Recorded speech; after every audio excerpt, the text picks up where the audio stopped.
እነዚህ ሴቶች ሞር ኦፍ ብጉር ይኖራቸዋል ፊታቸው ላይ ፔሪየድ ይዛባል ከፍ ያሉ ውድ የሆኑ ኢንቫዚቭ ምርመራዎች ከማድረግ በፊት ምናልባትም እነዚህን ልጆች እስቲ ምግባቸውን ቀይሩ ብሎ አድቫይዝ ማድረግ ብቻውን ቦርጭ ለስትሮክ ይዳርጋል። ስትሬሳቸው ላይ እንዲሰሩ እንቅልፋቸው ላይ እንዲሰሩ ማድረግ ፋት ካለ ቦርጭ ካለ ጤና የለም። ፊት እንቅልፍ የለኝም ለሽንቴ 4 ጊዜ ምናምን እነሳ ነበር። አሁን አንዴም አልነሳም። ብቻውን ቦርጭ ኢንሱሊን ሬዚስታንስ ለልብ ችግር ይዳርጋል። የወንድ ካራክተር ይኖራቸዋል። ፊታቸው ላይ ፂም ያበቅላሉ። ምንም በሽታ የለብኝም ያልሽው ነገር በደንብ ሲሪየስ ሆኜ ከዚህ በላይ በሽታ የለም። እውነት ለመናገር አንተ ለስኳር ለግፊት ብላ የጀመርከው አመጋገብ ሁሉ ነገርን ይቀይራል። ብቻውን ቦርጭ ኢንሱሊን ሬዚስታንስ ክሮኒክ ኢንፍላሜሽን ለኩላሊት ችግር ይዳርጋል። ያንተ ግን ለአይን ሲታይ አነስተኛ የሆነ ቦርጭ ኦልሬዲ ከቦርጭ ከፍ ብለ ለስኳር ለግፊት ኖርማል ላልሆነ ኮሌስትሮል ተጋልጠሃል።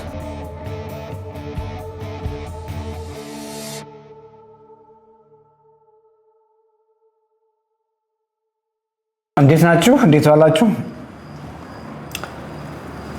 ቲክቶክም ላይ እንቆያለን፣ ዩቲዩብም ላይ እንቆያለን። ስላየኋችሁ ደስ ብሎኛል። እንግዲህ ዛሬ ከላይ ልክ መግቢያ ላይ እንደተጻፈው ውፍረት ለመሃንነት ሊያጋልጥ ይችላል። ኦኬ፣ ይሄንን ኮንሰፕት ከዚህ በፊትም ብዙ ጊዜ አውርተናል። እንዴት አድርጎ ውፍረት ለመሃንነት ሊያጋልጥ እንደሚችል ከዚህ በፊት በተደጋጋሚ አውርተናል። በተለይም ዛሬ ሴቶች ላይ ነው የምናወራው።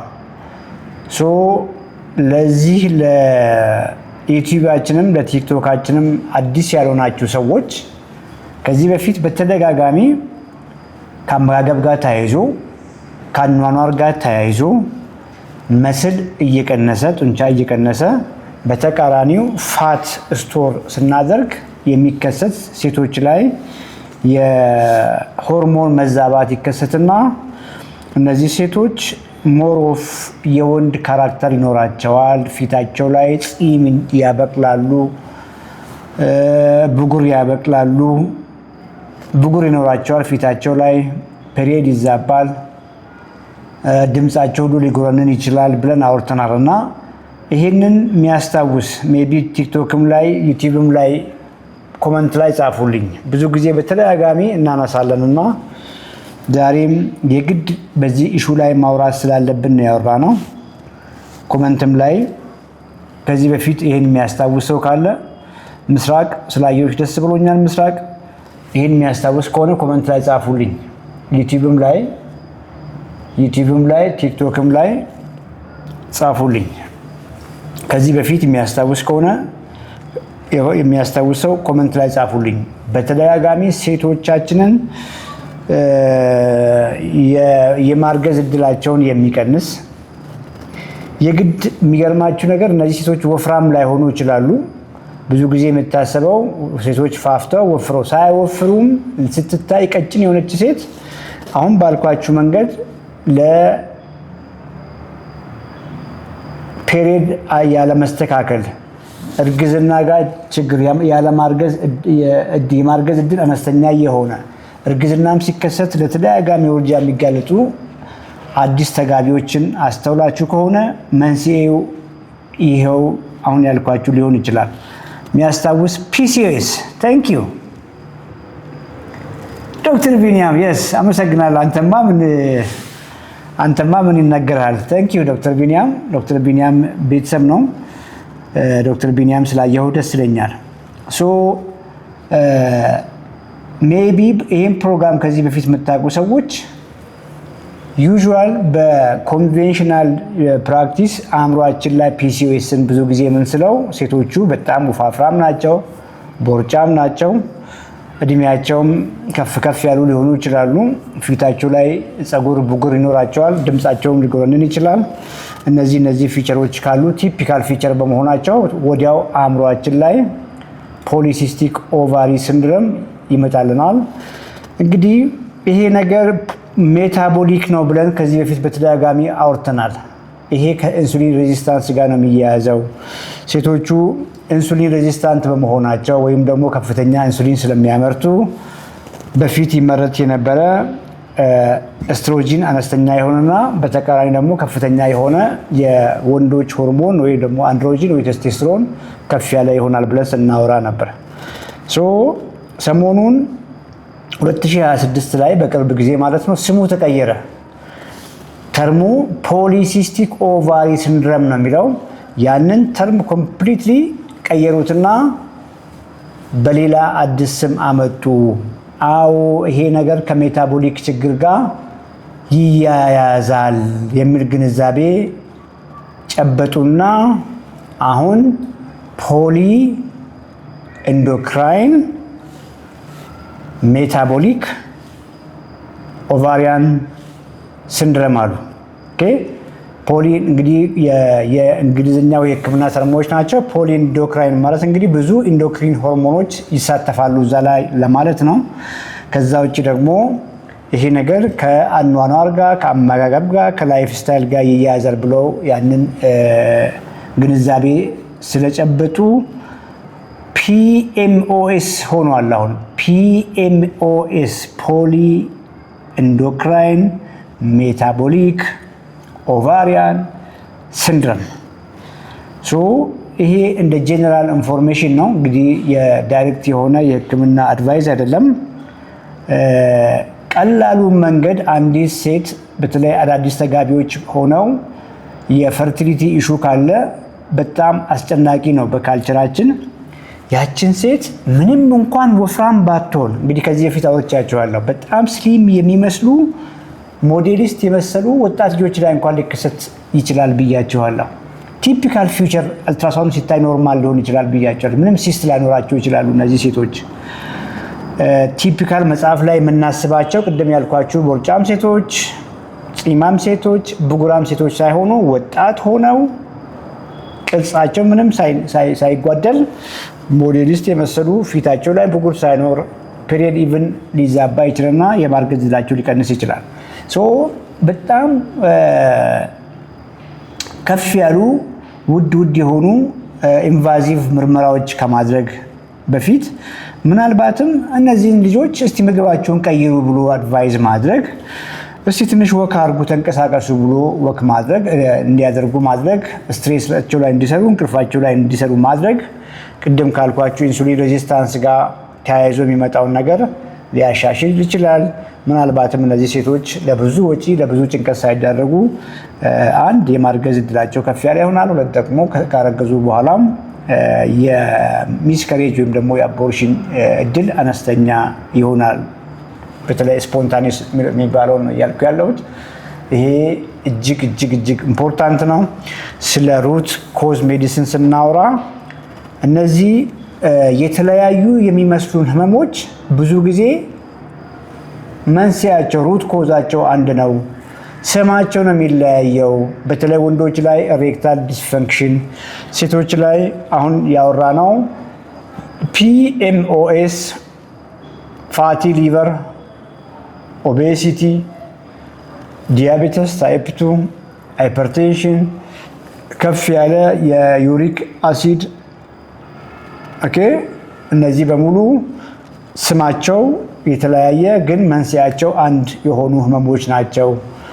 ሩት ኮዛቸው ላይ ስንሰራ እነዚህ ህመሞች ሁሉም የሚሻሻሉት በዚህ ምክንያት ነው። መንስኤያቸው አንድ በመሆኑ ነው።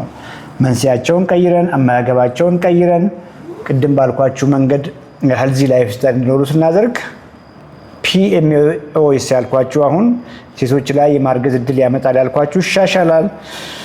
ወንዶች ላይ የኤሬክታይል ዲስፋንክሽን ይሻሻላል። ታይፕ 2 ዲያቤተስ ይሻሻላል።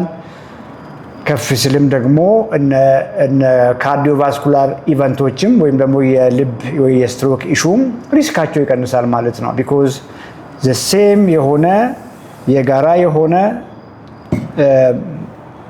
ሩት ኮዝ አላቸው ወይም ደግሞ የጋራ የሆነ መንስኤ ያላቸው ህመሞች ናቸው። ይሄ ቤዚክ አንደርስታንዲንግ ለሁሉም ሰው ያስፈልጋል እና ህክምናም አሁን ሞር ነገሮችን አንደርስታንድ እያደረጉ ወደዛ ወደ ሩት ኮዝ ሜዲሲን እየተመጣ መሆኑ ግልጽ ነው ማለት ነው። ቲክቶክ ላይ ጥያቄ እንመልሳለን። እየገባችሁ ኮመንት ላይ ጥያቄ አስቀምጡ።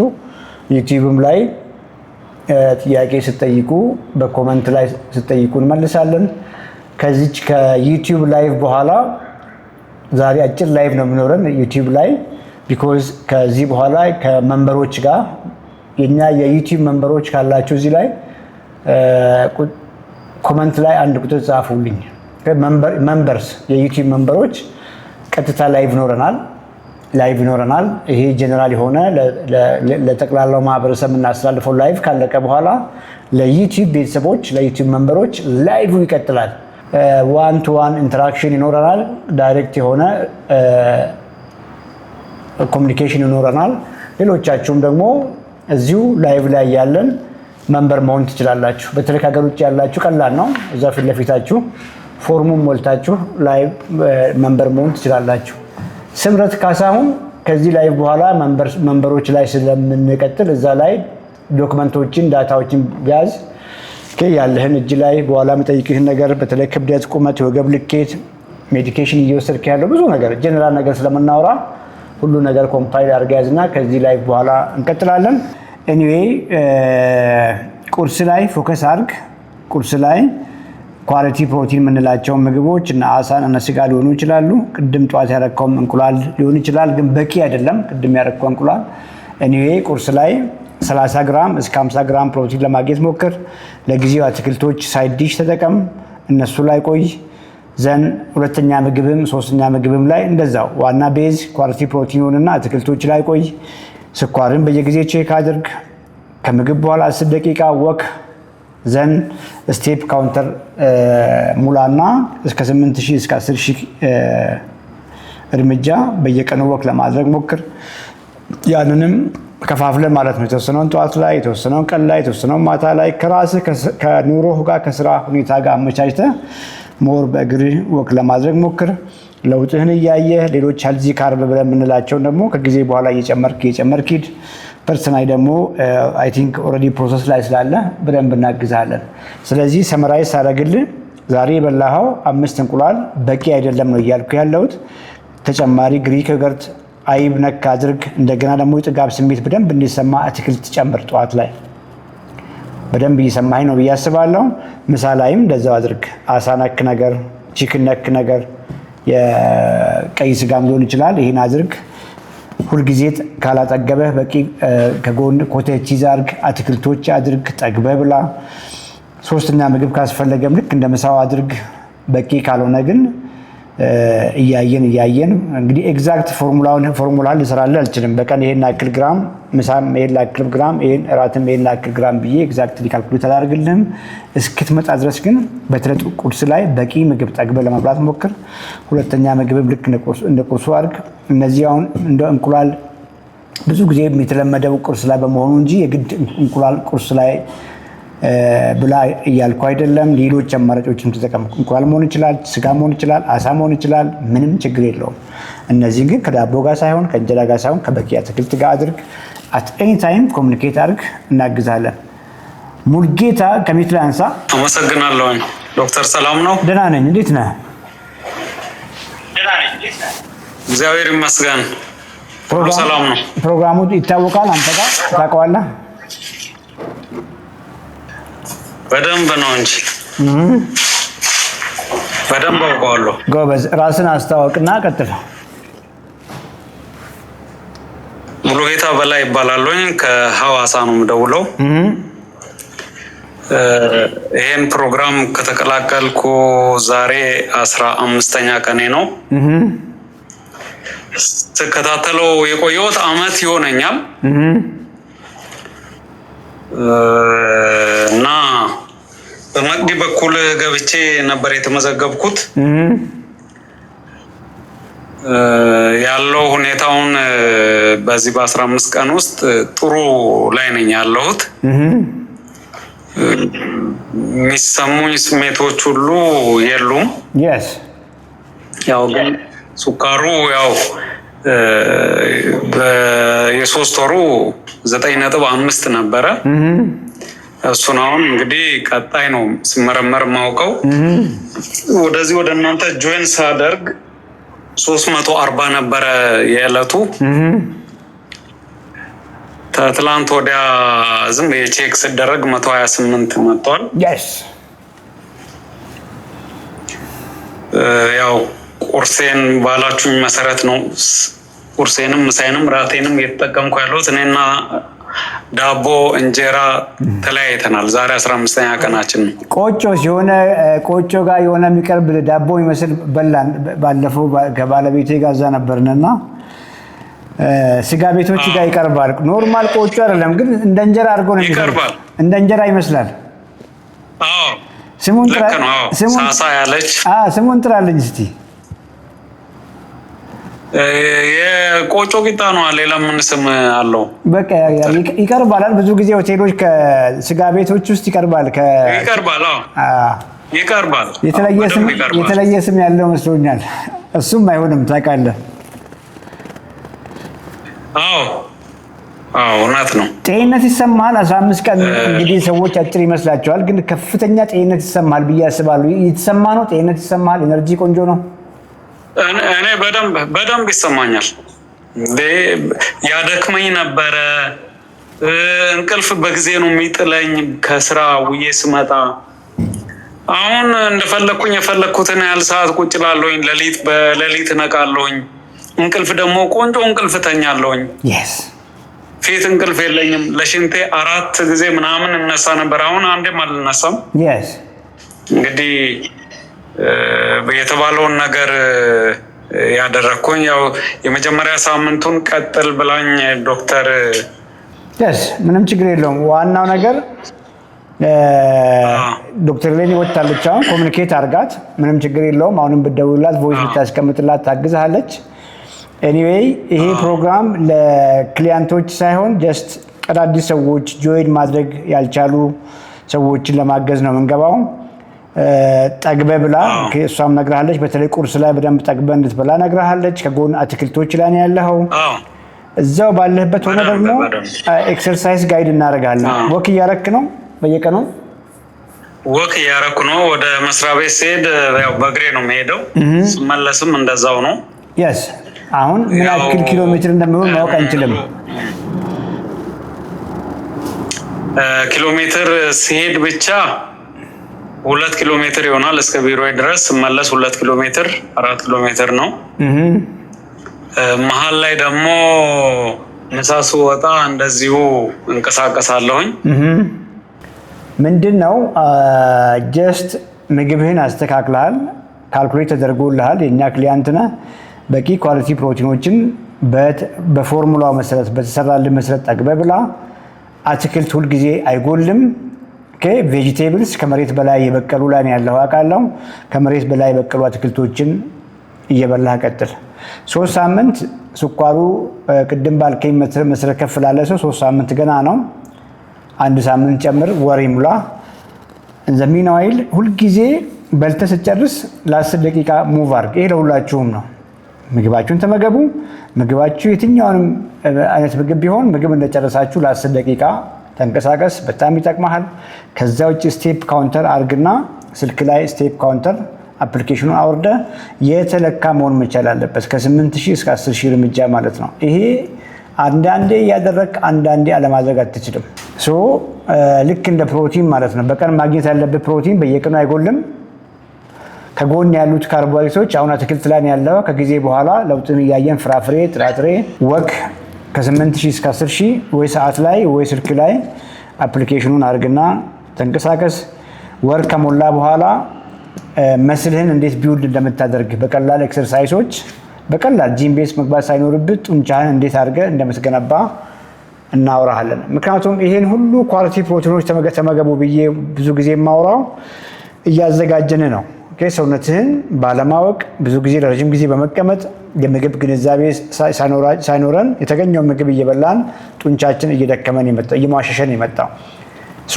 እቺ 1 ወር ኳሊቲ ፕሮቲኖች የምትበላው ልክ ቤት ለመገንባት ግብአት እያቀረብክ ነው ማለት ነው። ቤት መገንባቱን ልክ ወር ከሞላ በኋላ ከኛ አንድ ሰው ይመደብልህና የጡንቻ ስፖርቶችን ትጀምራለህ።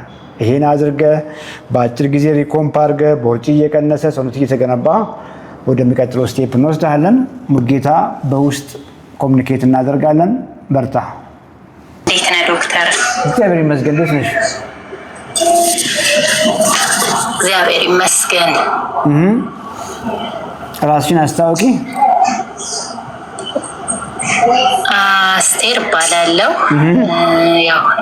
ያው አንተ ፕሮግራም ውስጥ ለመግባት ፈልጌ ነው። ክብደት ለመቀነስ ቁመቴ 1.72 ነው።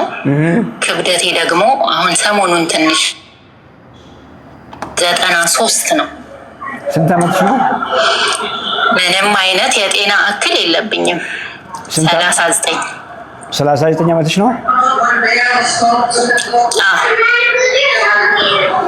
የጤና እክል ስትይ ምን ነገሮችን ነው እያልሻለሽ? ማለት ምንም ይሄ ስኳር ምናምን ደም ግፊት የሚባል ነገር ምንም ነገር የለብኝም። ግን በቃ ሰውነቴን መቀነስ ፈልጋለሁ። እንዲህ በቃ ኖርማል በሆነ አቀናነስ። የትኛው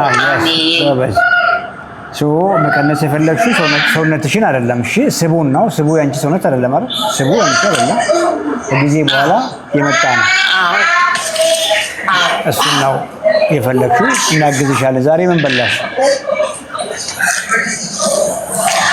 ዛሬ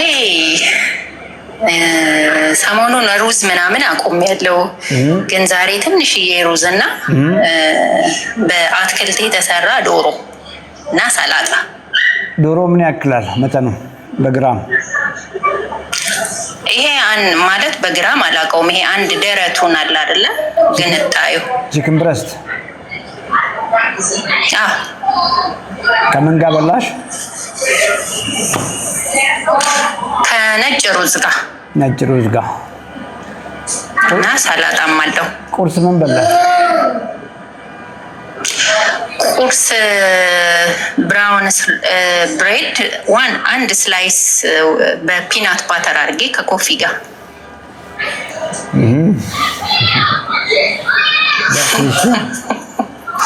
በርቺ፣ እናግዝሻለን። ምንም ችግር የለውም። ሚት አድርጊ፣ አውራሻለሁ። ሁልጊዜ ፋት ካለ ቦርጭ ካለ ጤና የለም። ኦኬ፣ ይገባኛል። ስኳር የለም ግፊት የለም ለማለት ፈልገሽ ነው። ብቻውን ቦርጭ ለስትሮክ ይዳርጋል። ብቻውን ቦርጭ ኢንሱሊን ሬዚስታንስ ለልብ ችግር ይዳርጋል። ብቻውን ቦርጭ ኢንሱሊን ሬዚስታንስ ክሮኒክ ኢንፍላሜሽን ለኩላሊት ችግር ይዳርጋል። ብቻውን ቦርጭ ኢንሱሊን ሬዚስታንስ ክሮኒክ ሎ ግሬድ ኢንፍላሜሽን ለብዙ ካንሰሮች ያጋልጣል። ይህንን ነው ግንዛቤ ለማስጨበጥ እየሞከርን ያለ ነው እና ምንም በሽታ የለብኝም ያልሽው ነገር በደንብ ሲሪየስ ሆኜ ከዚህ በላይ በሽታ የለም። እውነት ለመናገር ምናልባትም አዲስ ለሆንሽ ልትሆኚ ትችያለሽ። ነባሮቹ ይሄን ያውቃሉ። የቦርጭ ትንሽ የለውም። ይሄን ፋይት አድርጊ። የመጀመሪያው ነገር ዛሬ ያደረግሻቸው ነገሮች በሙሉ ትክክል አይደሉም። የኛ ዩቲዩቦችን እንኳን አንዱን ብትከታተይ ሮንግ እንዴት እንደነበርሽ በደንብ ታውቂያለሽ። ኳሊቲ ፕሮቲኖች ላይ ፎከስ አድርጊ። በቀን ሚኒመም 130 ግራም አካባቢ ለማግኘት ሞክሪ። አትክልቶች ላይ ቆይ፣ ወክ አድርጊ። ከጊዜ በኋላ ክብደት ማንሳት ይመጣል። ዘን ሄልዚ ካርብ ሄልዚ ፋት ከጎን እያደረግሽ በደንብ እንጆይ ማድረግ ትችላለሽ። እኛ እውነት ለመናገር ስለ ክብደት ቅነሳ አይደለም የምናወራው። በረሃብ በምግብ እጦት የተጎዳ ሰውነትሽን እንዴት አድርገሽ እያደስሽው ሰውነት አስገድዶሽ ያ ትበይ የነበረው እንጀራ በወጥ ባዶ ስለሆነ ስለ ሰውነት ብዙ ነገር ስለማያቀርብ ከብዛት ለማግኘት ስል ብዙ እየበላ ያፋፋሽን እና የተጎዳውን ሰውነትሽን ስለመመገብ ነው የምናወራው። ምን እያልኩ ነው? እንዴት አድርገን እንገንባሽ ነው የኛ ፎከስ እንጂ ስለ ፋትሽ አናወራም። እንዴት አድርገን ጠግበሽ እየበላሽ ሰውነትሽ እየታደሰ ይሄዳል። እሱ ላይ ነው የምንሰራው። እሱ ላይ ስናግዝሽ ያ የገነባሽው ሰውነት ለረጅም ጊዜ ስቶር ያደረግሽውን በጣም ብዙ ፋት ነው ያዝሽው። ለ30 ኪሎ ግራም ፋት ሰውነትሽ እንዲጠቀመውና ፋትሽ እየቀነሰ ሰውነትሽ እንዲታደስ ነው የምናግዝሽ። ስልክ ባውላ ያለ ኮሚኒኬት አድርጊ። አመሰግናለሁ። ስለመጣ ደስ ብሎኛል። እኔም አመሰግናለሁ። በማግኘቴ ደስ ብሎኛል። ባለፈው ባለፈው መቅደስን አውርቻት ነበር፣ ግን ጆይን ከማድረግ በፊት አንዳንድ ጥያቄ ልጠይቅ ፈልጌ ነበር። ራስን አስታውቅ። አካሉ እባላለሁ ከሲያትል እና ያው ስኳር አለብኝ። 1-2 ዓመት ሆኖኛል። መድኃኒት ወስዳለሁ ሜትፎርሚን እና ብለድ ፕሬሸር አለብኝ፣ ኮሌስትሮልም፣ ሶስቱን መድኃኒት ወስዳለሁ። እድሜ ክብደት እድሜ 49 ክብደት 157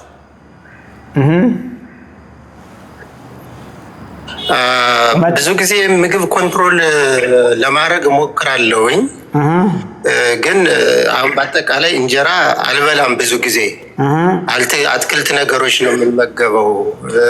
እንቁላል፣ አንዳንዴ አቮካዶ በብዛት እመገባለሁ። ግን ስኳሩ AC1 7.1 6.6 ነበረ 7.1 ገባ፣ እንደገና ተመልሶ ማለት ነው። እና በምን መልኩ ነው ማስተካከል የምችለው የሚለውን ምክር እንድትሰጠኝ ነው። ቁመት ስንት ነው? 6.5 ማለት 150 ሜትር ከ58። ቦርጭ አለ? ዳሚን ሜትር ከ78። ቦርጭ አለ? የተወሰነ የቦርጭ ትንሽ የለውም? የተወሰነ አለኝ። የቦርጭ ትንሽ የለውም? አይ ብዙ ባይባልም አለኝ አለኝ። ከዚያ በላይ እኮ መጨመር ስለማትችል ነው በተፈጥሮ። ኦኬ ይኸውልህ፣ ጎረቤት አንድ ሰው አለ በል፣ ካንተ በላይ ሂውጅ ቦርጭ ያለው እሱ ስኳር የለውም። አየርን ያንተ ግን ለአይን ሲታይ አነስተኛ የሆነ ቦርጭ ኦልሬዲ ከቦርጭ ከፍ ብለህ ለስኳር፣ ለግፊት፣ ኖርማል ላልሆነ ኮሌስትሮል ተጋልጠሃል። ቤዚክ ነገር ላውራ። ጥያቄ እንግዲህ እንዴት አድርጌ ነው ከስኳር የሚገላገለው ነው ያልከኝ። እሱን ሳልመልስልህ በፊት እንዴት ዲያቤቲክ ሆንክ ነው። ጎረምሳ ሆነ እድሜ 20 ሆኖ 30 ሆኖ ጠንካራ በነበርክበት ጊዜ የተሻለ መስል ጡንቻ በነበረ ጊዜ ለስላሳን ጠጥተህ ያገኘኸውን በልተህ ሰውነት ይቋቋም ነበር።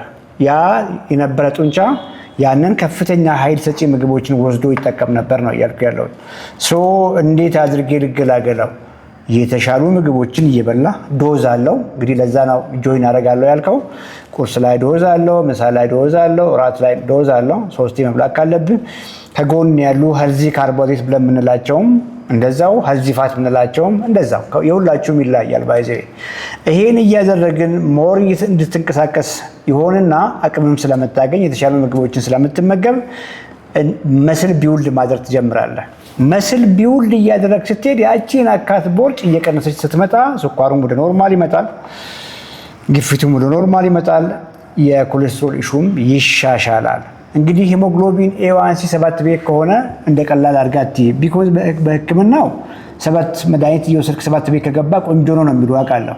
ፈጽሞ ቆንጆ አይደለም። ምክንያቱም መንታ ወንድም አለህ እንበል፣ እሱ ስፖርት ይሰራል፣ የተሻሉ ምግቦችን ይመገባል፣ ቦርጭ የለውም። የእሱ ሄሞግሎቢን A1C 5 ሆኖ ያንተ 7 ከሆነ የዛሬ 10 ዓመት 20 ዓመት የማን አይን እንደሚጎዳ የማን ኩላሊት እንደሚጎዳ ግልጽ ነው። ስለዚህ ይሄ ያንተ ጤና ነው። ፈጽሞ ሄሞግሎቢን A1C 7 ሲባል አትቀበል። ፕሬሸር 135 ነው፣ 140 ነው ሲስቶሊኩ፣ ዲያስቶሊኩም ደህና ነው፣ 95 ነው፣ 100 ነው። ፈጽሞ አትቀበል። ሌላው ብዙ ጊዜ እንግዲህ የግንዛቤ ችግር ያለው ምንድን ነው?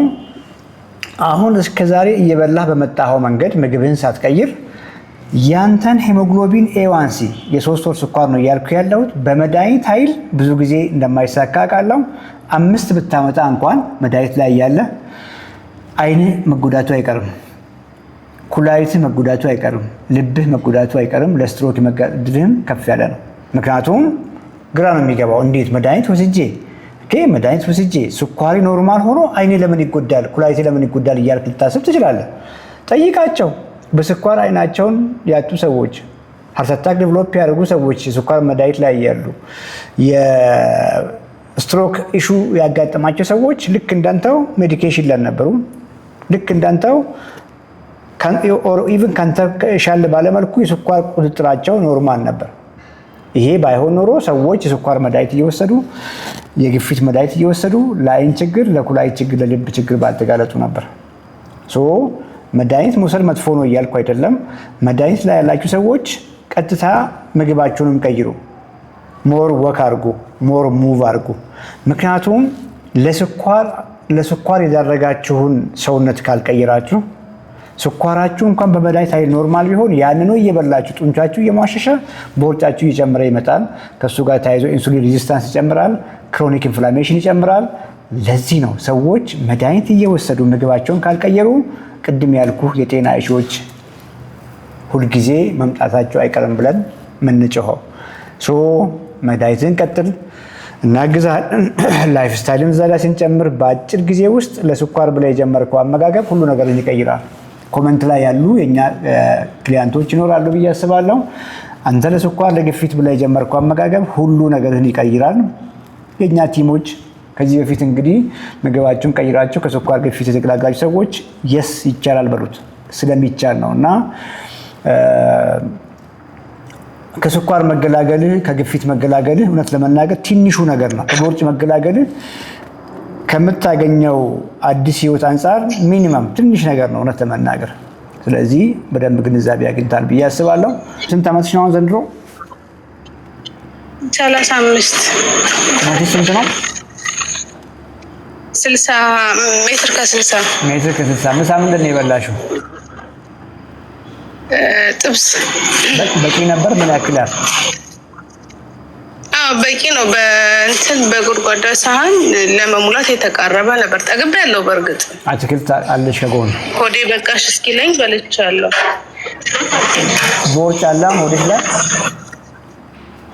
የተወሰነ አለ፣ ግን ክብደቴ ከወገብ በታች ነው።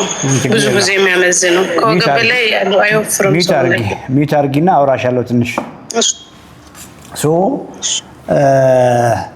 አንድ በቂ የሆነ ኳሊቲ ፕሮቲኖችን ጠዋት ላይ ለማግኘት ሞክሪ። ዛሬ የበላሽው 6 እንቁላል ነው። ከ6ቱ አስኳል አወጣሽ። አስኳል ስታወጪ ኦልሞስት ወደ 21 ግራም ፕሮቲን አካባቢ ነው። አይብ በቂ ፕሮቲን የለውም፣ ደካማ የፕሮቲን ሶርስ ነው። እንግዲህ አይብ የመጣ ከላሞች ነው። ላሞች ወይም ደግሞ ስጋ ከፍ ያለ ፕሮቲን አለው። ልክ ባይ ፕሮዳክት ሲሆን ደግሞ አይብ እንግዲህ ዲያሪ ነው፣ የዲያሪ ውጤት ነው። የፕሮቲን መጠኑም እንደዛ እየቀነሰ ይሄዳል ማለት ነው። ስለዚህ አይብ ተጨማሪ እንጂ ብቻውን ኳሊቲ ፕሮቲን ውስጥ የሚመደብ ምግብ አይደለም፣ አጋዥ ነው። ጠዋት ላይ ያለሽን እንቁላል ያልሽውን ለምሳሌ ከናስኳል ያደረግሽውን አስኳል ያወጣሽውን ከናስኳሉ ለማድረግ ሞክሪ። ቢኮዝ አስኳል ተጨማሪ ፕሮቲን ይሰጥሻል። ሲደመር አይቡን አድርጊ። ግሪክ ዮገርት ማድረግ ትችላለሽ። ምሳ ላይም ራት ላይም የአሳውን መጠን የቺክኑን መጠን በቂ አድርጊ። ቬጂቴብልስ ላይ ብቻ ቆይ። ልክ በልተሽ እንደጨረስሽ ለ10 ደቂቃ ሙቭ አድርጊ። ዘን 10,000 እርምጃ የምንለውን ጨምሪ። ሬዚስታንስ ኤክሰርሳይዝ ጨምሪ። የጡንቻ ስፖርቶችን በሳምንት 2 አድርጊ። 10,000 ኦኬ። በፊት የነበረ ሰውነትሽ ከዚህ በኋላ ይቀየራል። ቢኮዝ ኦልሬዲ ወደ ፔሪ ሜኖፖዝ እየገባሽ ነው። 35ን የተሻገረች ማንኛውም ሴት ከዛ በፊት እንደነበረ ፐርፌክት የሆነ ሆርሞን የለች። ሆርሞኖች ዲክላይን ማድረግ ይጀምራሉ ከ35 ዓመት በኋላ እና ክብደት መቀነስ ከባድ ነው የሚሆነው። ክሊያንትም ስለሆንሽ ደግሞ ምንም ችግር የለውም። ኦንላይን በአንዳቸው ወይ ከፍቅር ጋር ወይ ከመቅደስ ጋር ኮሚኒኬት አድርጊና እናግዝሻለን። ምኑ ጋር ክፍተት እንዳለ አይተን እናግዝሻለን። በርቺ። ገብቶሻል በደንብ? አዎ ዶክተር ገብቶኛል። አመሰግናለሁ። ስንት እንትን ነው መሆን ያለብኝ? ለቁመቴ ስንት ኪሎ ነው መሆን ያለብኝ? ነው እሱ ኪሎ ነርሺ ይሆን ኪሎ ነርሺ እና ወገብሽ ላይ ያለፋት ከቁመትሽ አንጻር ግማሽ መሆን መቻል አለበት። ኢሹ ዌይት አይደለም። ቢኮዝ ያ ዌይት በፋት የተሞላ ዌይት ከሆነ ትርጉም የለውም። ብዙ ጊዜ ሚዛን ላይ ትወጡና ኪሎ 60 ነው 70። ኦኬ እቺ ነገር ጠቃሚ ስለሆነች ላስረዳችሁ። ሜትር ከ70 የሆኑ 2 ወንዶች መንታ ወንዶች ኦኬ ሜትር ከ70 ናቸው ሁለቱም። ሚዛን ይመዘናሉ። ሚዛን ሲመዘኑ ሁለቱም 70 ኪሎ ናቸው። መንታ ናቸው ብያቸዋለሁ። ሜትር ከ70 ሜትር ከ70 ሚት አርጊ ወጋየው ሚት አርጊ ጎበዝ። ሁለቱ ቁመታቸው እኩል ነው። መንታ ናቸው። ሜትር ከ70 ሜትር ከ70 ናቸው። ኪሎአቸውም እኩል ነው። ኪሎአቸውም እኩል ነው። ቦዲ ማስ ኢንዴክሳቸው እኩል ነው። ቁመታቸው እኩል ከሆነ ክብደታቸው እኩል ከሆነ ቦዲ ማስ ኢንዴክሳቸው ኖርማል ነው፣ እኩል ነው። ኪሎአቸውም እኩል ነው። ሁለቱም ደስ ብሏቸው ነው የሚሄዱት። ሁለቱም ምንም የጤና ኢሹ የለብንም። ቦዲ ማስ ኢንዴክሳችንም ቆንጆ ነው ብሎ ነው የሚያስቡት።